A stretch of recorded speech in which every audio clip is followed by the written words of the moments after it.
about it. The options are essentially stop providing services or do it for free. The economy is a system that was designed.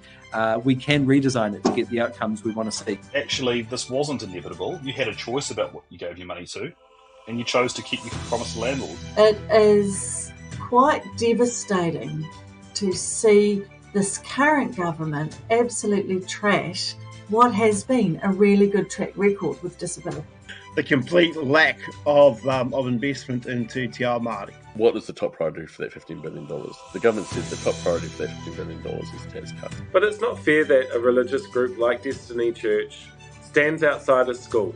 If it was any other protest group, parents would not accept that.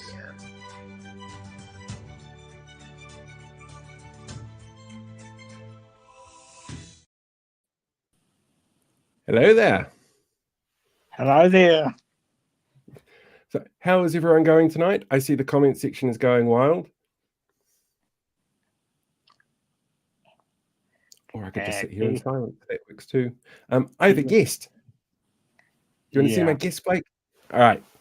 This is an illegal alien who eats cats. His name is Gordon. He's from the planet Melmac, and I'm pretty sure that this is who Donald Trump was talking about during the debate the other day. It is an interesting thing, that debate, and we're going to talk about it a little bit later with Professor Robert Patman, because he had some thoughts on the topic. So wave goodbye, everyone. Cool. Right. Also, can I just say, I'm really glad that this thing didn't crash on me like it did last week. Really glad. Everyone liked the new background, by the way. Yeah, so we've done some upgrades on a few things. The graphics have been updated on the video and the podcast.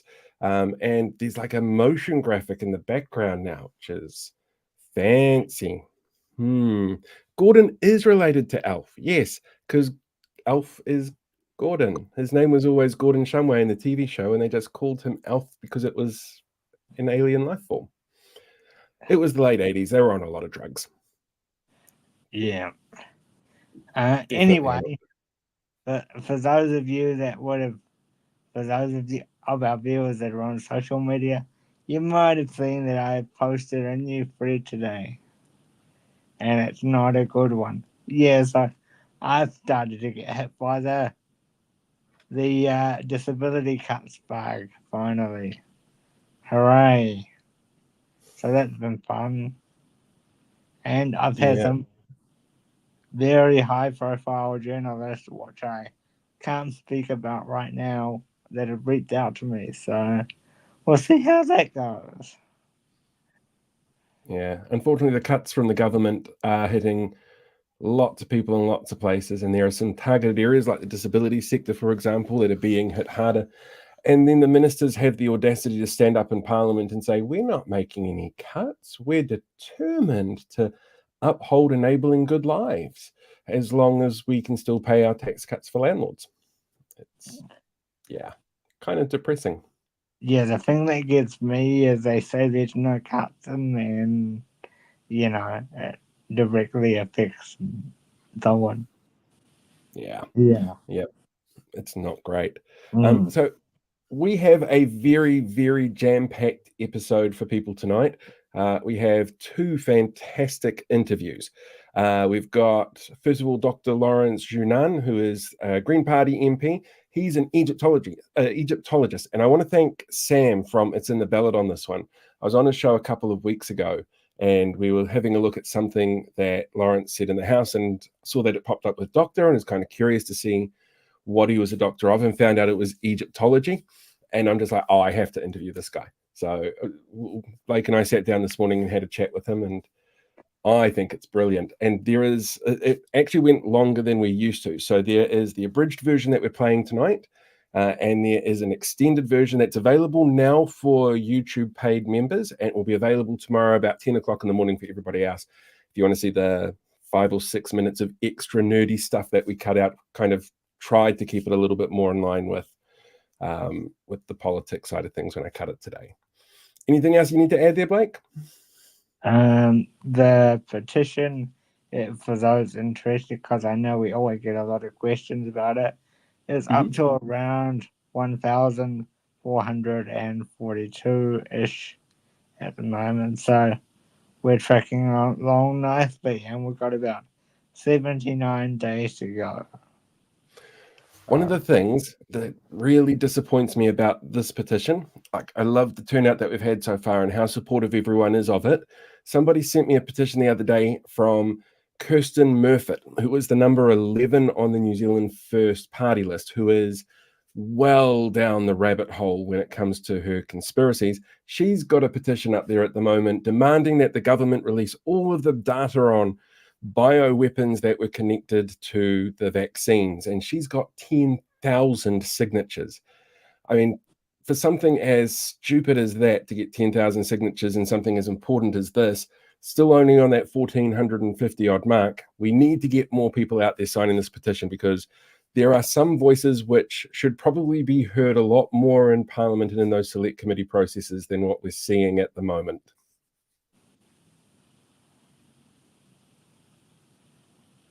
Yeah. So anyway, here's our interview with Lawrence Xu-Nan. Easy as that.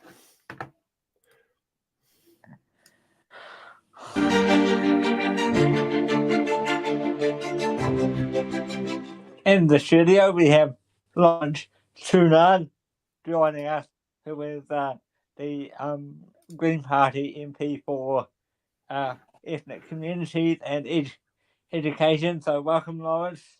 It's a pleasure to have you on the program.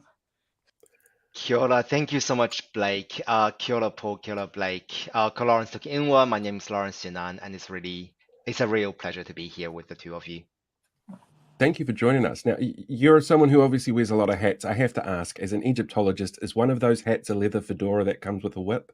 Interestingly, I got into Egyptology or kind of classical studies because a lot of people ask me, like, it was the Indiana Jones that made you get into it. It's like, actually, no. One of them is an 80s manga and anime series called Knights of the Zodiac or Saint Seiya. That was one of them, and I grew up with that particular manga. And then the second one is Xena. How do you grow up in East Auckland and end up being like, yeah, this Egyptology is something I need to study? I can't imagine there's a lot of expertise in this country about that field. Yeah, so University of Auckland is the only university in New Zealand that actually teaches Egyptology. And what happened was when I was going to university, I was in the first year. I was originally going to do sort of Chinese studies, but then that didn't quite work out. And I did classics at high school. And all of my friends, I had a very nerdy year in high school, and all of my close friends were like, "We're going to be doing this ancient Egyptian history paper, and you might as well just do it with us." Very much in like that meme from Mean Girls, is like, get in, losers, we're going to study Egyptology. And then that's how I got into it, and I just sort of fell into it. And then I think with like anyone, you have this fascination with ancient culture and growing up, and I was always really interested in the pyramids and mummies, and I started learning more about it. And in my second year, I started doing ancient Egyptian language, so Middle Egyptian and Egyptian hieroglyphs, and I really enjoyed that. I was really good at it as well, and that then kind of just carried on. And at university, classics, ancient history, we have such a close knitted relationship with each other and within the student body, and it was just a really warm and inviting place to be in, and that kind of then meant that I just carried on until I finished my PhD in 2017. From there, how did you find yourself in the Green Party? Well, going a little bit further back, I started becoming more interested in politics, because throughout my university degrees, I actually wasn't very interested in politics at all, because I was studying, it's a niche subject, and then we felt like, this is not somewhere that's touchable and sort of beyond politics and all of these sort of things. And then I started seeing the impact of politics and of government budgets and etc. have on tertiary education, have on my very department, as we started seeing our funding reduce over the years. particularly during I think under the Key government. Um, and then that was a wake-up call for me to realize just the impact that politics have on education and on tertiary education. So I kind of became more interested, but it wasn't until I finished my PhD and started working that I had more time on my hand. And I was in New Zealand for a lot longer, that I became a Green Party member and became more involved internally with Green Party politics, and I held various roles within the Green Party. And yeah, so most recently I had to step down as the party co-convener because I had a very fortunate opportunity to become one of the MPs for the Green Party, but also amidst really sad circumstances as well with the passing of Nana Efeso Collins. I'm kind of curious, again, being completely nerdy here. You've got a whole bunch of Pratchett behind you. Is that your Pratchett or is that your flatmates? So most of it is my flatmate, but this is really important to me. This is my favorite Pokemon, Ninetales, going back to Gen 1. So yeah, so this is mine. And I've got, I think, a few bits and pieces that we use sometimes for D&D, because we play a lot of D&D at home. I was just thinking with the Pratchett stuff, I was wondering whether or not with your time in Parliament, you've been able to sort of sit there and go, that's a veterinary, that's a Vimes, that's a Weatherwax, and see, recognize those characteristics in people who actually make the decision-making process happen within Parliament. I haven't actually read a lot of Terry Pratchett, but I have seen enough and heard enough to go like, here is someone who's got an enormous knowledge and kind of infinite creativity when it comes to building and shaping a world and being able to tie sort of real life concepts. And I think most recently I was reading somewhere something about I can't remember the character's name, talking about essentially what capitalism is and how about he the cost of explained boots. it in this world. And it's amazing. And I think it's really accessible. And I think that also highlights once again the need for funding and the need for us to continuously promoting arts and humanities and create writing and all of those things that kind of allow us to basically like enjoy our lives. So you're talking about the Vimes boots paradox, where if you buy a cheap pair of boots, you'll keep buying cheap boots for years and years, and it'll end up costing you more than buying an expensive one that would last you for years. And it's a poverty cycle that seems to be making quite a few rounds at the moment, and it's a really easy, accessible way for people to see how people can be trapped in that poverty cycle. Love Pratchett's work. He's absolutely brilliant, or was absolutely brilliant. When you're sitting there in Parliament and you're dealing with issues like ethnic communities and some of the ways that they get impacted, do you find yourself sort of looking at the big picture going, how do we fix these poverty cycles that might be impacting these ethnic communities or young people as they come through education? How does that change your perception to how you tackle the world? I think with my portfolios, I've got 6 portfolios. I have education, ACC, and trade, and that's kind of on one side. And I kind of consider them as theme-based portfolios. And then I've got seniors, ethnic communities, and overseas New Zealanders. And those 3 are what I kind of, in my mind, place as more group-based portfolios. So it's basically every portfolio, when it comes to group-based portfolios, every portfolios needs to be consider their effect and their impact on these particular groups. And like you said, when we're looking at, let's say, ethnic communities, when we're talking about housing, how does that affect ethnic communities? Has ethnic communities being considered or being consulted as a part of that? When we're talking about health, what does that mean for ethnic communities? And particularly for my background as a Chinese person in Aotearoa, what does that mean in terms of that? And also you get the intersectionality. What about ethnic elders, ethnic seniors? What does that mean when it comes to the support that we're meant to be doing for them? And I think, when we've been looking at particularly some of the things we've been talking about when it comes to disability issues, nothing about us without us.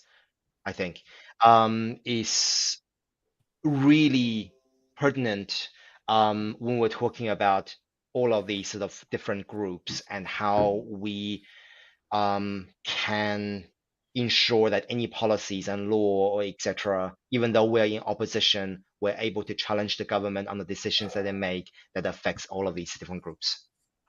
You bring up a really good point, because I was just saying to Paul before we went on this call this morning about the nothing else stuff about a kind of thing. Up until now, I hadn't really been affected by the cutting, but sort of in the last few days it started to really affect me as well. So in your community, how much impact are you seeing of these disability cuts in your local community as a local MP, Lawrence? Specifically in my kind of portfolio area, particularly when it comes to education, one of the key things that we're seeing is just the lack of funding when it comes to support staff, the difficulties that people have when it comes to getting ORS funding, and the ongoing resource scheme from the Ministry of Education. And I think one of the things that recently we've been working on and then been thinking a lot about is sort of the resources that is needed from a ECE perspective, early childhood education perspective, for students with additional needs. One of the issues that we're currently facing when it comes to ECE is the fact that the current government want to see more and more privatization of ECE centers, which means that they are going to put profit over people and over our young people and our children. And we've heard stories from parents with children and with needs. I think I was talking to someone whose daughter has a genetic disorder that's very similar to cerebral palsy, and he was rejected from a number of ECE centers because they're like, we just don't have the skills or capacity to deal with them, and now has managed to finally found one for his daughter, but then that's ages away from where they are. So every day he has to travel by car for like up to 30 minutes to try and just to send his daughter to a EC center, and that shouldn't happen. That shouldn't happen in Aotearoa, and I think that's not how we look after our people. You bring up a really good point, because the minister would just, the acting minister, beg your pardon, was just saying in recent days that no cuts have been made. Her and the current minister keeps saying cuts haven't been made. They're not effective, but clearly there's something not aligning here, because people are being affected every day. So I'm really disappointed as a disability advocate myself that our own disability ministers seem to be misleading us in the House. You're absolutely right, Blake. And I think two additional things is, even if they continually say no cuts has been made, which is incorrect, we are decades behind the funding that is needed. So it's, even if you didn't make any cuts, it's actually not good enough anymore. We need to have a lot more funding in all different, different aspects for the disabled communities. But the other thing that's also really important, when it comes to just decisions that's being made, is what we're finding is that agencies and departments don't necessarily talk to each other in terms of when they do make a decision. Because one of the things, if I don't know if you explored it previously, is that they were cutting, they were saying that some of the additional funding that is was available for disabled students were no longer available for students during school hours because like some of the extracurriculum stuff. And we actually asked the Ministry of Education about this. This is after it's been in the news, and we asked the Ministry of Education, what do you think about this? And they're like, oh, we didn't know this was happening.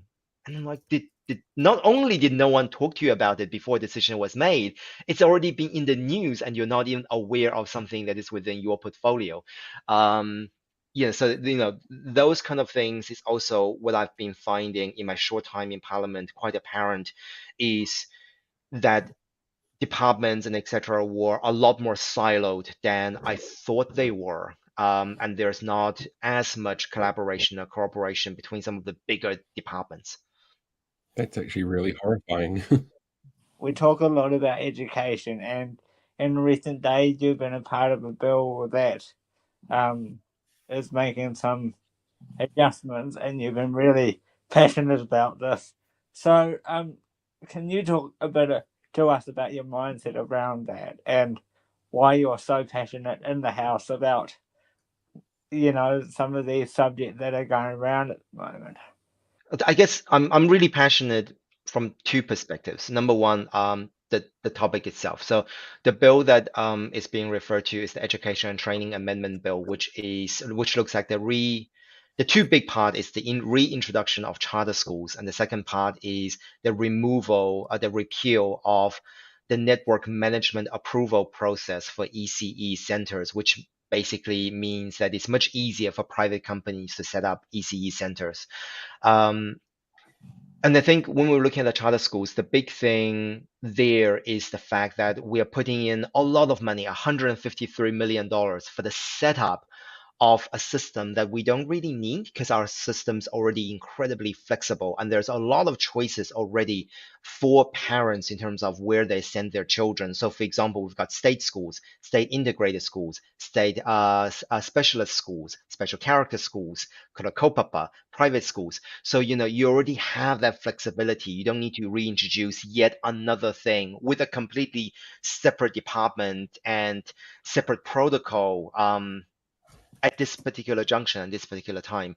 So that's one of the area I found, really, really disheartening in terms of the money that could have been put into other areas. We've seen a lot of cuts in other areas as well, such as creatives in schools, which was really helpful, and it's building confidence, building a love of learning for the students. Because I think that's what it is. Education is a journey, it's not a destination, but the government is treating it as a means to an end and a means for you to get a job, and and all of those little things. So that's one element. And I think the other element that I found really disheartening and what makes me really angry was the fact that the process of all of the things, the fact that the government is putting in amendment papers without any consideration for submitters. And I think, and also when we're looking at the select committee, the fact that 90.3% of people who submitted opposed charter schools, 96.3% of the people who submitted opposed the repeal of the network management. That's not some submitters, that's almost all submitters opposed it. And it's just none of that, and just as a bill, because all select committees, except for two, I think, has government majority. It means they can just push through any bill without really taking on board what the submitters and what the public has taken out of their time and their busy day to make a submission, to make an oral submission. And I think that was really got me got me frustrated. This is not how democracy should work. This is not what I mean. We want to hear from the people should work. So I was really angry at on the submitter's behalf. We spoke to Jan Tinetti a few weeks ago here on the program, and she said that if the Labour government would return to power in 26 or beyond, they would immediately abolish charter schools. Would you support that personally or as a party? We would definitely support that, but then obviously with some caveats, which is when we're looking at education, we do put the students and the teachers sort of at the forefront as well. So with that, and I'm sure that Jen would agree as well, is yes, we don't think the charter school model is a model that's going to work, but we're also going to have to be working with those students, working with the whānau, working with the school, the teachers, etc., to say what is the best way forward. And I know in the previous iteration, a lot of that, the charter school then became, I think, state integrated schools. So, that is always an option as well. But fundamentally, for those schools who are choosing to convert, and we're not talking about, new schools, because a lot of the new schools that's coming in are done by for-profit companies. And the idea is that some of them are coming from overseas. They can convert to a private training, establishment or a private school if they wish. But the focus here is a lot of the converting schools. It's also looking at the root cause of why those schools choose to convert in the first place. Is it because that our current education system has not served them well? How can we improve our education system? How can we ensure there is sufficient funding that these schools don't have to scrape, the bottom of the barrel, have to go through, like in terms of some of the funding that's needed for teaching assistant, and like I mentioned before, in terms of the ORS funding, how do we make sure that it's more user friendly for the schools and the communities? How are you concerned in terms of the ethnic community and poverty perspective that they might start targeting stuff like breakfast in schools and stuff like that? And if that were to be the case, how detrimental could it be to a community like yours? It would be really harmful. It would be really hurtful for a lot of the communities, and particularly when it comes to sort of ethnic communities and migrant communities. But I think in terms of the migrant community, the ethnic community portfolio, one of the big focus I have, and of course education is one part of it, but one of the things that I really want to focus on this term is around health, and particularly around mental health and trauma. I think one of the things, coming from my own personal background, as a Chinese person, Chinese families are already very conscious and very aware of educational needs for their children. So it's not something that I feel like I need to sort of create, like not really reintroduce, but also sort of talk about some of the harder conversations. I think one of the hardest conversations that we need to have within that ethnic communities portfolio is the fact that migrant communities, and I'm using Chinese community as example, aren't very good at talking about mental health, aren't very good at talking about disability, aren't very good at talking about domestic and sexual violence and family trauma, because we just assume that that's normal, or like, oh well, we make excuses for that. So I think that's an area that I'm really, really keen to sort of highlight and do some work around.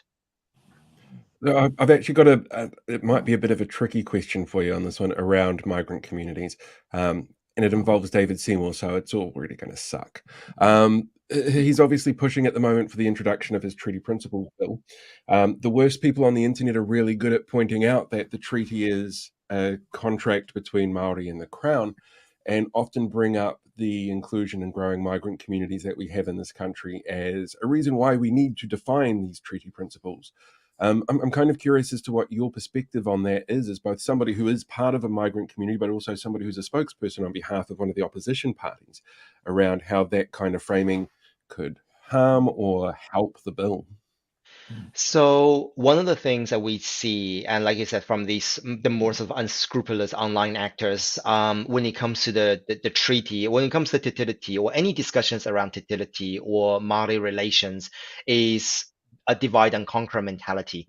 And we're looking at the fact that when I'm talking to Chinese media, there's a particular proverb that I would like to use, which is 鹬蚌相争，渔翁得利, which means when the clam and crane fight, the fisherman is the one that benefits. So very much that kind of divide and conquer term as well. And the reason for this, so there are a couple of things. It's number one, by sowing that discourse, we don't address the real issue here, which is the fact that the indigenous people of Aotearoa has been for centuries has been colonized and has had their tongue, their culture, their kaupapa, tikanga, etc., removed and attempted to be erased by the crown. I think from a migrant community, one of the things is, like with any other country you go to, when you go to a particular country, you recognize and honor the sort of the contract and some of these agreements, understand some of these fundamental documents. You know, just because there's going to be lots of migrants in the US, it doesn't mean that the migrants going to be like, oh yeah, we can now change your constitution, because this is really, really important. So I think that is a red herring of a tactic for people to go, like, oh, migrants, should really weigh in. I think as a migrant, I come here and then I'll be like, look, here is the contract, and you know, in this case, both parties supposedly has invited us as migrants to their country, and we know we're going to be looked after by the parties. And I think that's where the angle really is how do we then highlight and how do we build on top of our understanding of utility by engaging with the indigenous people. And I think the idea is like, oh, migrants needs to have a say. Migrants needs to be having a say, but also being able to hear from Māori and be able to build that relationship with Māori. To be fair, Chinese people have had relationships with Māori going back to the 1800s. We're looking at when the first wave of Chinese migrants came here, as during the mining rush. It wasn't the Pakeha who looked after the Chinese. Yeah, they took the money with the head poll tax and everything, but it was the interaction with Māori, because there was there was compatibility between the two cultures. And I think, that is something that we also need to remember as well. So no, I reject this discourse that, like we need to look at the treaty principles bill because of the fact that, we have more migrants here and, well, we can learn and understand Hefakaputanga better. We can learn and understand utility better in the context in which it was said. We don't need to have a treaty principles bill to define things. That is brilliant. I keep forgetting, and it's my own fault. I do keep forgetting about the impact that the Chinese communities made during the gold rush. It's absolutely massive. Yeah, it was sort of the cornerstone of the South Island economy for a very long time there. Yeah, we've got a long history of that in this country. Yeah, it's not just the South Island. You're looking at, like, for example, in Taranaki, when it comes to Taranaki black gold and Chuchon and his family, when we're looking at some of the work that Joe and Faye Gok did in terms of revitalizing Kumara in Tamakimakoto, like there's all of these stories of really beautiful interactions, and among the Kiakia as well, all of these really beautiful interactions between Chinese people and Chinese migrants and Tangata Whenua and Mana Whenua. And I think, that's the kind of thing we're looking at when we're talking about kotakitanga. We're looking at what unity means, not this divisive discourse that we've been thrusted upon by one person. He does seem very determined, despite all of the objections from everybody. Is it something that you guys are preparing for as a party? Taking the battle out there, knowing that it's going to stir up a whole bunch of bullshit from a whole bunch of shitheads? Absolutely. And I think it's when we're looking at utility being under attack, we're looking at it as Tangata utility, we're looking at it from a lot of different perspectives. So one of the things that we're looking at currently is, I don't know if you two are aware that the Minister of Education has sort of sneakily put in a consultation document to deprioritize giving effect to utility and also the teaching of Tikanga Māori and Te Reo Māori in schools in the Education and Training Act. That is Section 127 of the Education and Training Act. And currently, there are 4 primary objectives, and they're going to remove 2 and deprioritize utility and only keep educational outcome as one, which means that if the school deems that giving effect to utility is not going to be conducive, or it's going to be, they don't have the capacity to do that, to be in line with the singular primary objective of educational outcome, they don't have to give effect to utility. And I think that's really, really concerning and really harmful as we're going into Te Wiki o Te Reo Māori starting tomorrow. Yeah, well, I was actually wondering, and this is probably incredibly nerdy and very niche, when it comes to your role in Parliament, how much of that do you sit there going, well, look, this is something that we learned about in Egyptology, this is something that we saw during, I don't know, the Second Dynasty, for example, that relates directly back to something like this, that people don't even realize because, Egyptology is a field that's obviously very niche, but we keep repeating mistakes and we need to learn from history. I think one of the most amazing thing about learning ancient history is that it really humbles you because you realize that, yes, we have all of these amazing inventions like, like smartphones and all of that, but imagine, inventing smartphone, imagine inventing like the foundation of mathematics. Um, so for me, it was a humbling experience to learn about what ancient cultures and ancient people were up to, but also a way of humanizing them as well. Like these are genuine people with emotions and feelings and family. So definitely when I'm in the house, there are a couple of things. Number one is I've started to increasingly kind of make classical and historical references. I think the first reading of the Education and Training Amendment Bill was talking about Chimera and Bellerophon.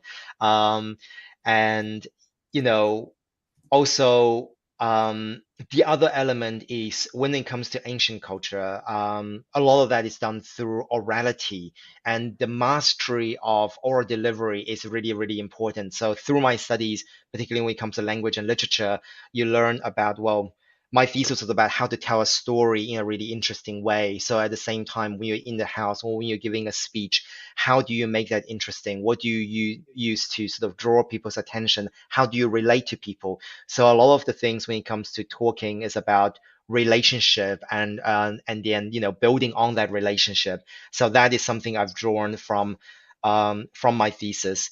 Um, One particular story that I like to tell, particularly from ancient Egypt, is around just how advanced they are when it comes to their legal system and their law in some ways. And this is a story, and this is a papyrus we have from the 18th, 19th dynasty, which is, oh, we don't actually use dates in Egyptology. We use dynasties. So I think it's probably around 1200 BC, maybe a little bit earlier than that. But it's a will. It's a papyrus with a will from a lady called Nanokta. And the will of Nanokta is among many is a really important piece of finding because it talks about the fact that she has or she has children and she's leaving them a will. She has disinherited, I think, three of her youngest children because they didn't look after her in her old age. She has given the extra bronze bowl to her eldest child because he did look after her at her old age. Um, but what's really important about this piece and our understanding of the legal and societal context of ancient Egypt was number one, they have wills. Number two, the wills were witnessed by and signed by witnesses. So that is something we continues to do this day with will. Um, it talks a little bit about the context and the culture of looking after your elders and the importance of looking after elders, which is something that they also hold to a very high regard. And the most important thing is she said that although she disowned, I think, three of her children, it did not preclude them from gaining inheritance from their father. So what we are looking at is individual ownership and then also ownership and property rights for women back at that stage, which is not something we've seen for a long time later on. And I think, putting all of these together, we're still very much learning about some of the conducts and some of the worldview of ancient people, ancient Egyptians or anyone else. And so, and we're still learning a lot about that. And I thought that was a really, really cool story. Thanks for joining us today on the show, Lauren. It's been a real pleasure. Bit of a history lesson for me because I haven't been in school for so many years. So nice to hear about some Egyptology and history, and the work that you do is so valuable to your ethnic community. So it's been a real pleasure listening to you on the show. So thank you for joining us. Yeah, no, thank you, Blake. Thank you, Paul. It's been a real pleasure to be here, and I don't get to talk about Egyptology enough now. So any opportunity I can get to talk about Egyptology, I will. Perfect. Thank you very much. Thank you. All right. So yeah, that was Lawrence. What were your thoughts on that, Blake? Yeah. There's two things that I wanted to bring out with the audience that I noticed while filming that is the two things he brought up about the education minister, how she didn't know her facts for one of the things that he pulled her up about, and the fact that she's trying to sneak in a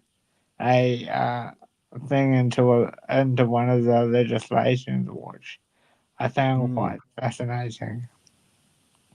Yeah, it actually ties in rather horrifically with the announcement David Seymour made tonight. Like, he made it so late, I haven't had a chance to put it into the news, but they've put out a remit to all government departments that they are to be officially colorblind from now on and not deal with anybody based on anything to do with race. Everybody is to be treated the same, which works if there was no such thing as racism or, institutional racism, which puts some people in a harder position to deal with things than others. But that's David Seymour for you.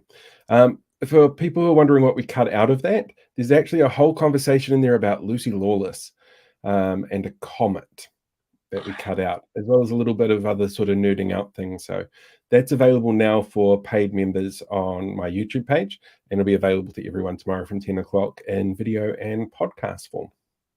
And excuse our pop culture nerdiness. The pop culture nerdiness I'm never apologizing for. Yeah. Never. Before we start the next interview, though, there is one thing that I'd like to interject with ever so slightly. Just anybody who watches any kind of online left-leaning media will know Kiwi Skirt, who is 52 years old today. So happy birthday, Kiwi Skirt.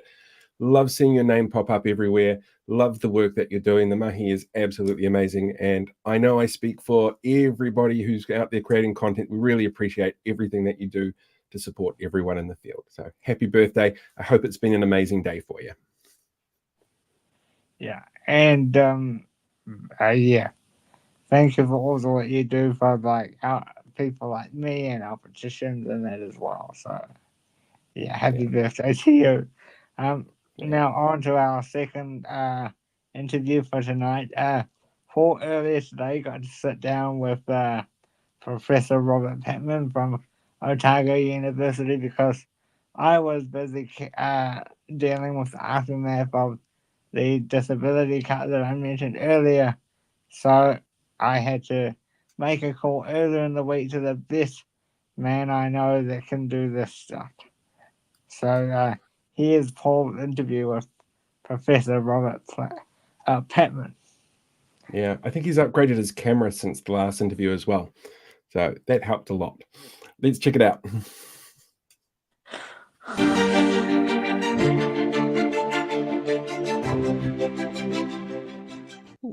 Joining me now, Professor Robert Patman from Otago University. Thank you very much for joining me, Professor. How's the weather down there? Have you got snow? Bit murky, but chilly. I flew in this morning from Wellington. I was in Wellington yesterday, and a distinct drop in temperature. Did you feel the earthquake today?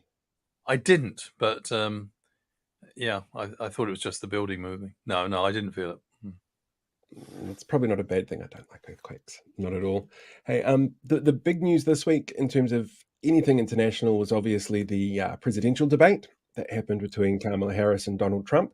While I've been seeing a million memes about the Simpsons and dogs and cats being fearful for their lives in Springfield, I'm kind of curious what your impressions were of the whole thing. Well, I think my impressions were probably not too different from many other people. I thought that Kamala Harris, I think she had a good night. One thing that struck me immediately was I think she prepared thoroughly for the occasion, and you could see that her legal background played a role in the finesse and polish of her performance. The other thing was that psychologically she took the initiative immediately by striding across the podium and shaking quite vigorously Donald Trump's hands and wishing him a good debate. And I think she was quickly taking the initiative and, to use the boxing phrase, closing down the ring. She was making sure that she was not going to be dictated to by Mr. Trump. And the interesting thing was that she planted a series of little barbs in her comments and responses to questions, which really got under Mr. Trump's skin. And I think from his point of view, and those of his supporters and his team, he would, to use an American phrase, he spent a lot of his time off message. He spent a lot of time responding to provocations which were planted by Kamala Harris precisely for that reason. So he didn't just bite on the bait; he swallowed it hook, line, and sinker. I heard today he's decided not to do another debate with her. Yeah, I mean, I'm not surprised. I mean, from Mr. Trump's point of view, it must have been a difficult experience. Kamala Harris was not at all intimidated. In fact, that's the most confident performance I've seen by any politician in a debate with Trump, including when he ran for, and he had a whole series of debates when he was running in 2016 to get the Republican nomination. I thought this was an extremely good performance by Kamala Harris. It probably wasn't as forthcoming as we would have liked to have heard about her plans, but I think she did enough to get, in boxing terms, a points victory rather than a knockout blow. But, to me, the concluding statements would summarize the difference between the two candidates on the night. Mr. Trump was still devoted his vision statement, the last part of the evening, to defending himself, to responding. And so that was a wasted opportunity to set out exactly his vision for America in the next 4 years. So, yeah, I mean, I look, we've got to keep these debates in perspective, Paul. I think his base, which is probably 40% of voters in the United States, or close to that, between 30 and 40, will not be moved or put off by how he performed. They will probably see his performance as vindication of their support for him. The crucial constituency here, though, is the uncommitted voters in the middle, the ones who may vote instrumentally, either for the Republicans or for the Democrats. And I don't think he did anything to really win them over in that debate. But it's a long way to go. 8 weeks, as one politician once said famously many years ago, a week is a long way. A week is a long time in politics, and we've got 8 more of them. So a lot can happen. How do you think a win for either of the candidates would impact us? What is it that they bring to the table that's going to have an impact to us here in the South Pacific? Well, I think there were some signs of that during the debate. Actually, if you take the issue of Ukraine, although we've been not slow, but perhaps we've been measured in recognizing it, Ukraine is a crucial issue for New Zealand. New Zealand's a small country which trades with 100 countries, more than 100 countries around the world. And to do that, it relies critically on rules and procedures which everyone observes. Because being relatively weak, we need rules. When the Ukraine subject came up, Mr. Trump was invited to say whether he would support Ukraine through to victory. Would he back Ukraine winning that conflict? He twice declined to answer that question and just said he'd bring peace within 24 hours.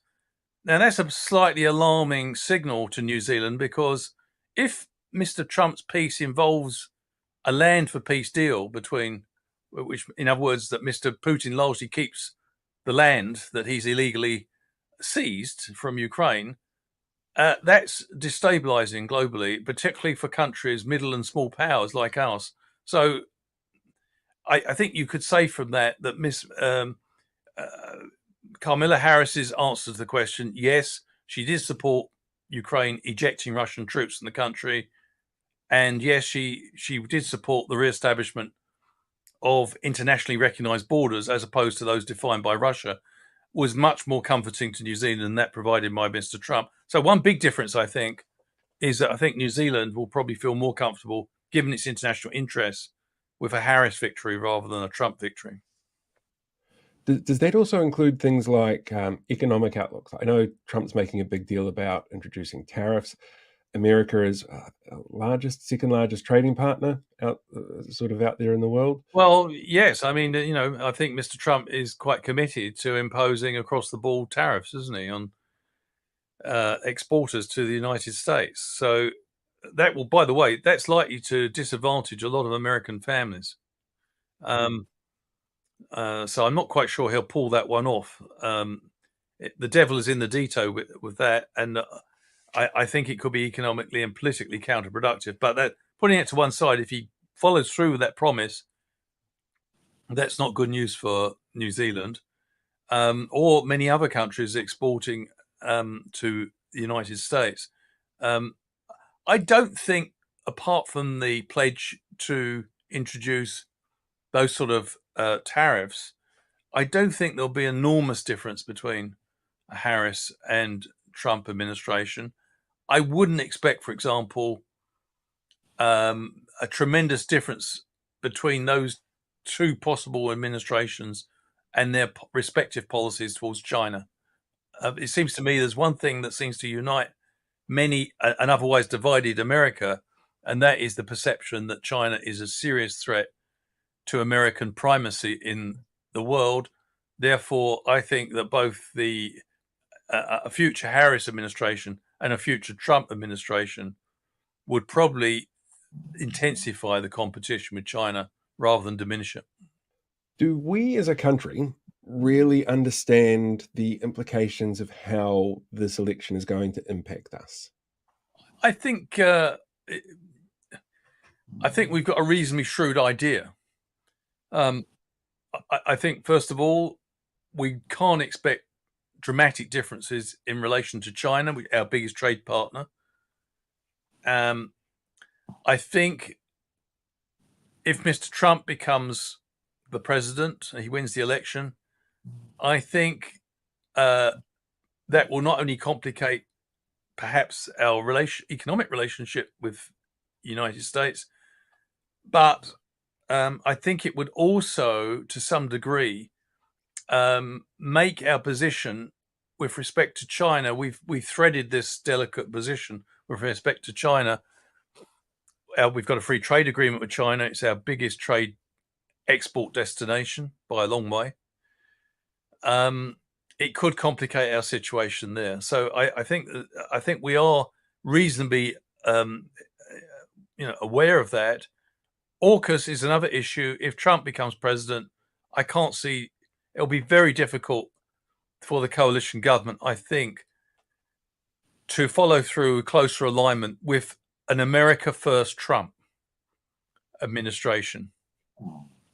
And indeed, when I was in Australia last year, someone who's remained unnamed, a senior military official, said to me, actually, if Mr. Trump becomes president, AUKUS itself becomes problematic because in Australia's case, they're largely paying for it. But also the idea that you have someone leading that enhanced security arrangement, which is designed to deter China, if it was being led by someone who doesn't really believe in multilateral cooperation and you're paying for that, that's probably something the Australians won't want to accept. I just think it will be very difficult politically for Chris Luxon-led government to be able to politically sell a closer alignment with a Trump administration. Most Kiwis, right across the board, I don't think it's just on the middle or the set left, but on the right, there's a fair degree of skepticism about Mr. Trump's international America First position. So I think that could, I think there's awareness there. So I think on China, AUKUS, relations with the Pacific, that's an interesting one. That's a very important area for New Zealand, both in terms of people-to-people ties. Also, Maori in this country consider themselves, emphasize the Pacific identity of their people, and that has contributed to a tightening relationship with the Pacific. I think on balance, we'd probably prefer a Harris administration to a Trump one with regard to that issue. But, some of these foreign policy issues, it's difficult to predict in advance because Harris has been she's been an incumbent as vice president, but at the same time, it's largely a ceremonial role. So she may turn out to be quite differently to how we expect, where if and when she if she wins the election and when she gets that position as president as a result. So it wouldn't surprise me if Harris turned out to pursue quite different policies than we expect if she gets the top job. But they're neck and neck at the moment. So Mr. Trump's got a very good chance of making it back to the White House. I was going to say that's one of the other questions that we've had pop up is are you able to explain how that's even possible?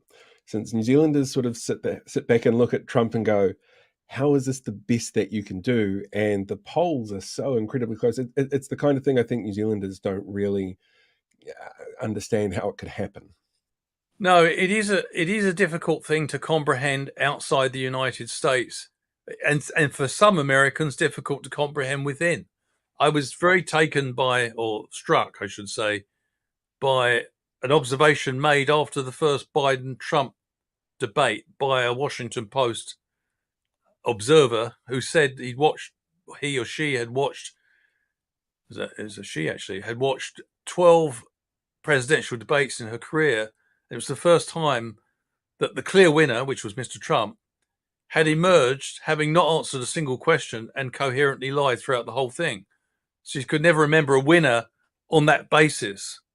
And she was, the person was reflecting on the depths to which American politics has fallen.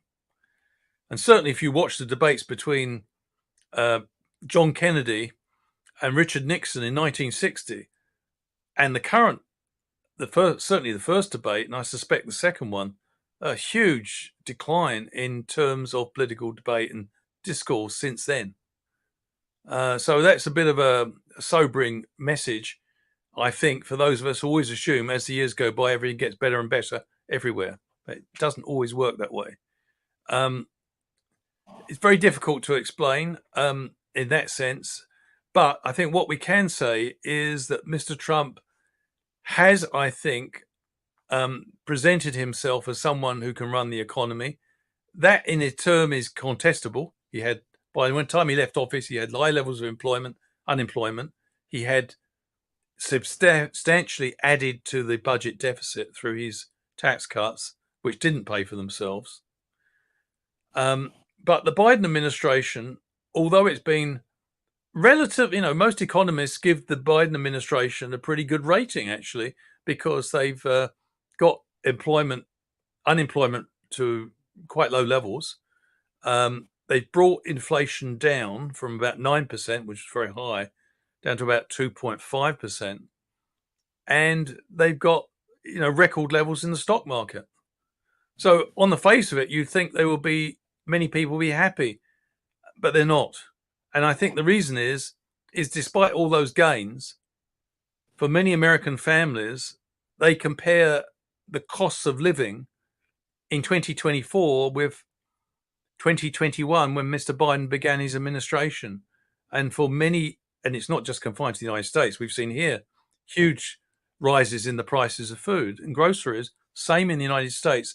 I was reading something recently that many Americans believe their groceries bill alone is 20% more expensive in 2024 than it was in 2021. So I think that may have contributed to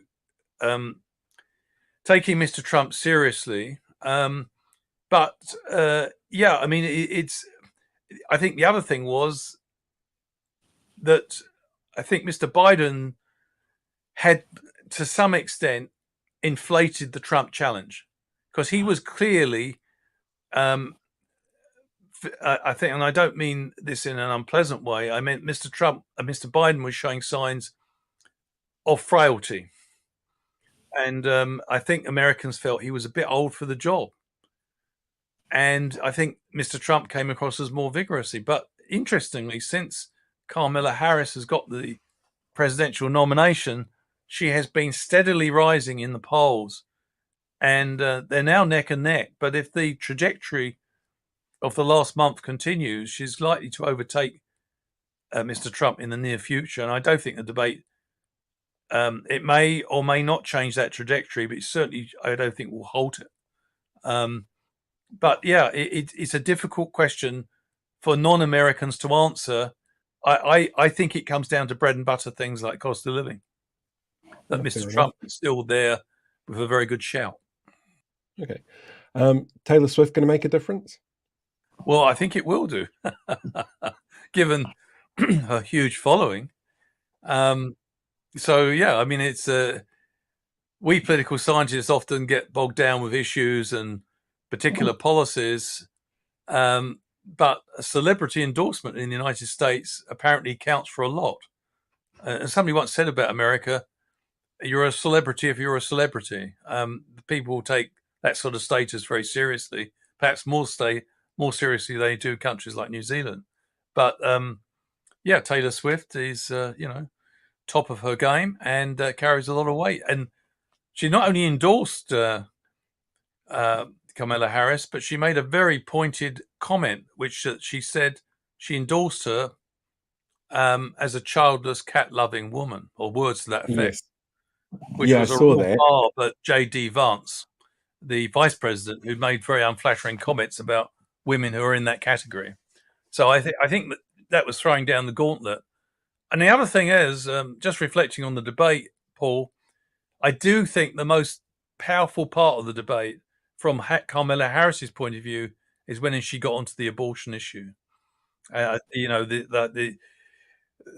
proposal of the Trump-Vance team to constrict women's rights in that area. And I think even a lot of Republican women are very uncomfortable with that, what seems to be serious constraints on their bodily autonomy. So I think, that's going to be, I think that issue is going to figure prominently. And what is bad news for Mr. Trump is that policy may have not been such a big issue when Mr. Biden was in the opposite corner. But with a woman of color, the first woman of color to head for competing for the White House, and with quite a background on that issue, she was given responsibility within the Biden administration to take up that issue. I think that's a bit of a tactical setback for the Trump team. Speaking of tactical setbacks, on a very different topic, how do we look overseas at the moment if we break our contracts by text message? Well, it's not a good look, but every way you look at it, it looks a bit shoddy. At the very least, I think there should have been a face-to-face meeting with someone dispatched from Wellington to Seoul, and also even a Zoom meeting would have been preferable to a text message. Although I don't know the content of the text message, I do think it showed diplomatic naivety. It also showed, I think, an alarming lack of awareness about the way diplomacy is conducted in Asia, where mutual respect is a big deal. And so that doesn't smack of it. That seems like a very Western high-tech approach to a problem, and I'm not sure it'll go down very well. And it's a shame because South Korea is a very important partner for New Zealand. Yeah, I was going to say, we've just had a tour over there. The Prime Minister's just been there into other parts of Southeast Asia. How do you think that's going so far? The PM has spent a lot of time out of the country this year, shaking hands and making sure that we've been seen. Is that making an impact? I think so. I mean, to their credit, both Mr. Peters and increasingly Mr. Luxon. Mr. Peters made the running initially, but Mr. Luxon is now doing that. They both said they had two key foreign policy goals when they came in. One was to hustle and be more activist on the international stage and be present. To be fair to the previous government, they were constrained by COVID-19 to some degree. And the second key objective they identified was tighter or closer alignment between New Zealand and its traditional allies. And they also seem to be moving in that direction as well. Although I think, for reasons we've already discussed, that objective is slightly hostage to events. One event, if Mr. Trump comes to power, that could complicate New Zealand's desire to be closer to the United States, because under Mr. Trump, America doesn't look like the sort of traditional partner that many Kiwis imagine when the term traditional ally is conjured up.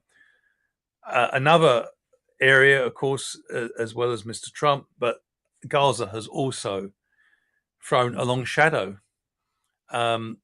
America's willingness to unconditionally support Mr. Netanyahu's response to the appalling Hamas terrorist attack on the 7th of October has thrown up problems of its own and somewhat undercut the whole rationale for, say, joining AUKUS, because one of the official rationale for joining AUKUS is the perception that China is the major threat to the international rules-based order on which New Zealand depends, and therefore New Zealand should position itself closer to the US to contribute to that effort to deter China. That's been undercut by the fact that America hasn't walked the talk about upholding international rules in Gaza. At least that's the perception. And that has spillover effects for Gaza. In other words, it's now become much more difficult, and I know the government has said it hasn't made a decision about Pillar 2 of AUKUS, but it's now become much more difficult than it was, say, even 6 months ago for New Zealand to take that step to join Pillar 2 because of factors beyond its control, namely events in Gaza. So there are, in a sense, tighter alignment with traditional allies does also depend on events and the behavior of some of those allies. And that's a dynamic factor. It's not set in stone. America is not the same country it was, say, even 20 years ago. So, well, one of the other questions that actually came through was about that kind of relationship with America's policy and how we can influence policy in respect specifically to New Caledonia and West Papua. The question is, does US policy influence our policy in respect to those places? I think there is a suspicion it does. One thing that really struck me, Paul, is that the Lux and Peters foreign policy team, if you want to call it that, because they've stressed tighter relations with the United States, they've sometimes withheld criticism of the United States on issues that matter to many Kiwis. And we've already mentioned one, Gaza.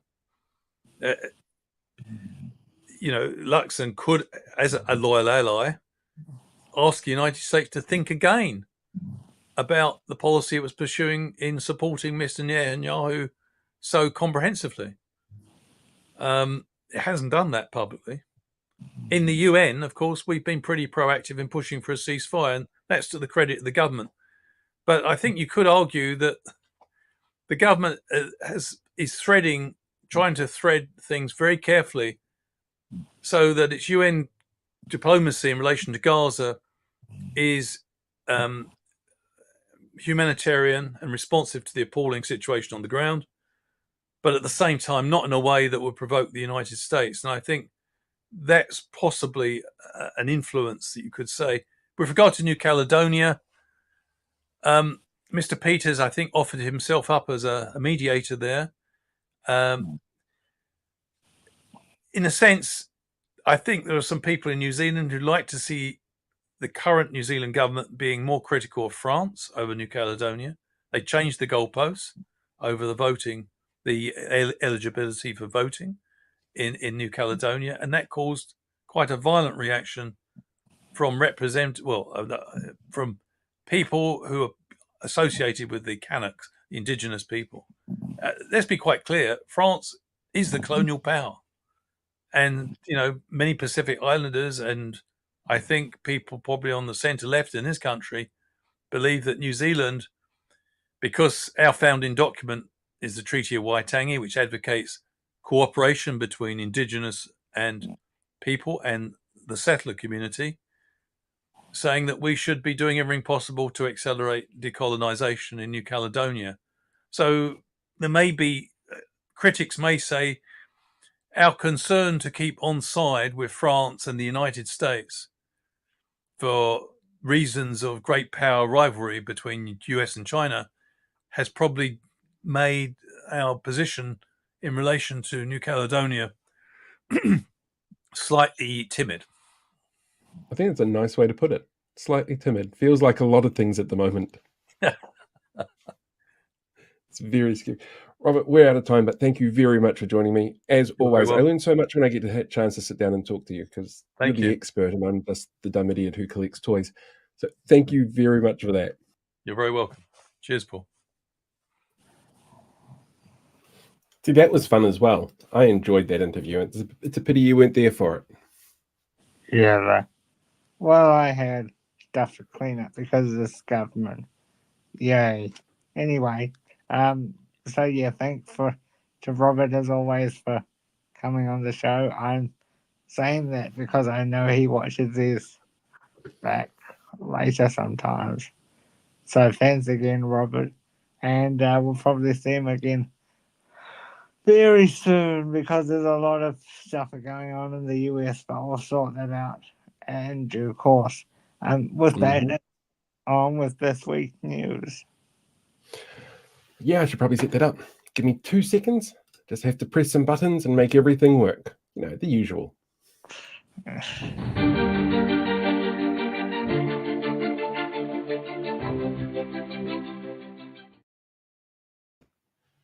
Not breaking news, the other one. Oh, did I do breaking news? Well, it's still the news, and there are things that are broken, so that's going to count for this. That's how I'm going to refer to this. Breaking news is things that are broken from now on. Lots of it.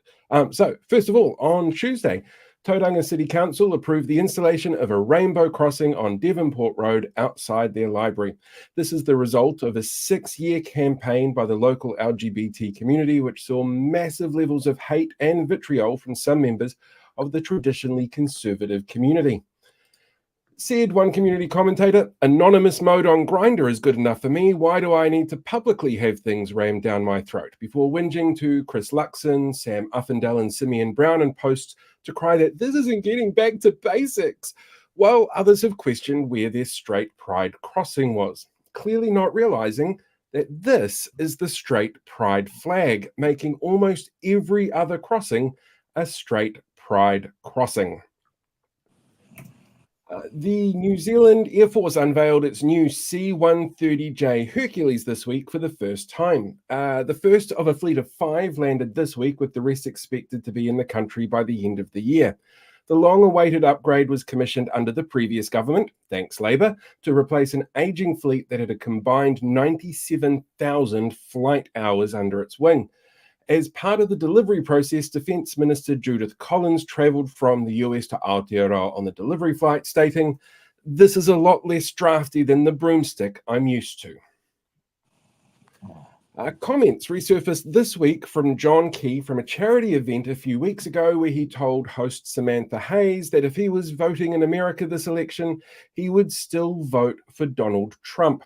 The man seen as the shining light of the National Party would vote for someone who claims in post-birth abortion is a thing, people are eating cats and dogs, and giving illegal aliens gender reassignment surgery.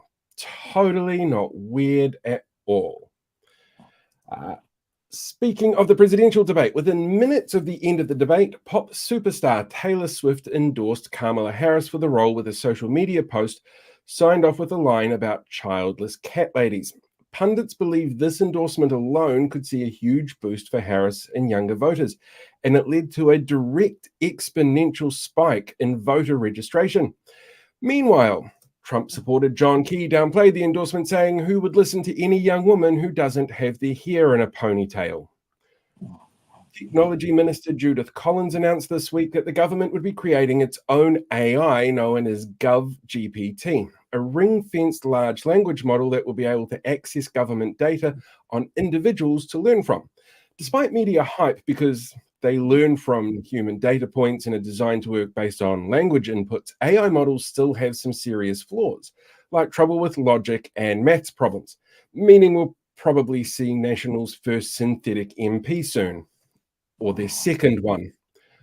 It was revealed earlier this week as well that David Seymour, seen here showing an audience the hand movements you use to throw out a constitutional living document, seemingly had preferential funding for his new Ministry of Regulation, which has paid out nearly $500,000 in consultation fees for contractors in the last 6 months.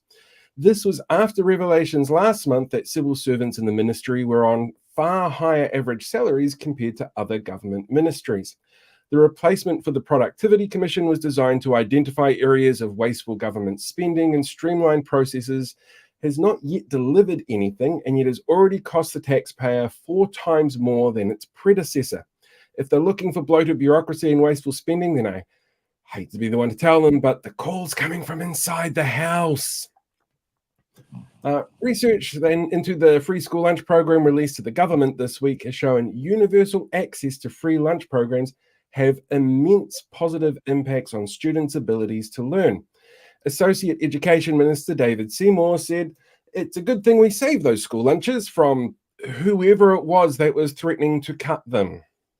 Now, spare a thought this week. There are going to be some really scared politicians out there who will no doubt be feeling upset, confused, and angry as Te Wiki Aotearoa Māori begins tomorrow. This is the first Māori language week since the start of the coalition being in power and taking over an office. Before they, started to hack and slash at anything Māori. But a week where increased presence of the languages everywhere is bound to send shivers down their spines. My advice to them, if they're too scared to face the language, tu whitia te hopu mai rangatia ti angitu. And finally, on Tuesday in Nashville, Tennessee, rock star Jon Bon Jovi successfully talked a woman out of committing suicide by jumping off a bridge. He reportedly told her that she had to hold on to what she's got.